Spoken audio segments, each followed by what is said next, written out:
Moving na kami, sir. Ano na natin? Ano, may karapatan ka manahimik, ha? Da-arresto ka. Sino to? Sino? QCPD, ha? May karapatan ka manahimik.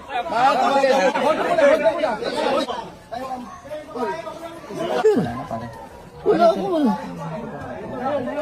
Wala akong alam sa sasakyan, sir. Oh, ikaw ay may karapatang manahimik. Ikaw ay inuhuli namin sa salang pagpatay. Sir, pinasaan ho kayo ng Miranda rights. Ano masasabi niyo dun sa allegation sa inyo, sir? Kayo daw ho ay inaaresto sa salang pagpatay kay Wala akong alam Dayan dyan. Ano, sir? Wala akong alam dyan, sir. Wala ho kayong alam, sir? Pero noong January 16 ho, nagpunta ho dito si Dayan.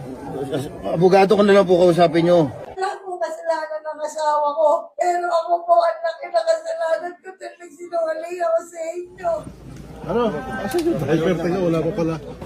Ano? Sige, buksan mo yung So, yun na nga mga boss, no? Konti na lang, no? Sana, sa mas lalong mabilis na panahon, mabigyan na ng hustisya ang maginang yun. Kasi talagang, nang dahil lang sa maliit na pera, pati bata walang awang dinamay, no? So, talagang sinusubaybayan ko ito mga bossing. Konti na lang mga boss, mariresolba na itong kaso na ito. At mabigyan na ng hustisya yung magina. Moving na kami, sir. Ano na natin? Ano, may karapatan ka manahimik, ha? Da-arresto ka. Sino to? Sino? QCPD, ha? May karapatan ka manahimik.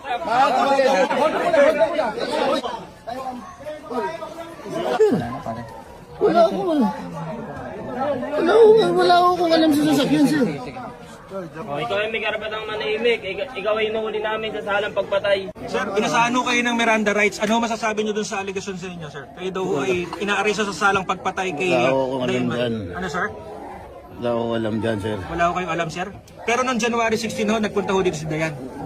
Abogado ko na lang po kausapin nyo. Wala pong kasalanan ng asawa ko. Pero ako po ang laki na kasalanan ko dahil nagsinungaling ako sa inyo. Ano? Asan yung driver? Tingnan, wala pa pala. Ano? Sige, buksan mo yung So, yun na nga mga boss, no? Konti na lang, no? Sana, sa mas lalong mabilis na panahon, mabigyan na ng hustisya ang maginang yun. Kasi talagang, nang dahil lang sa maliit na pera, pati bata walang awang dinamay, no? So, talagang sinusubaybayan ko ito mga bossing. Konti na lang mga boss, mariresolba na itong kaso na ito. At mabigyan na ng hustisya yung magina.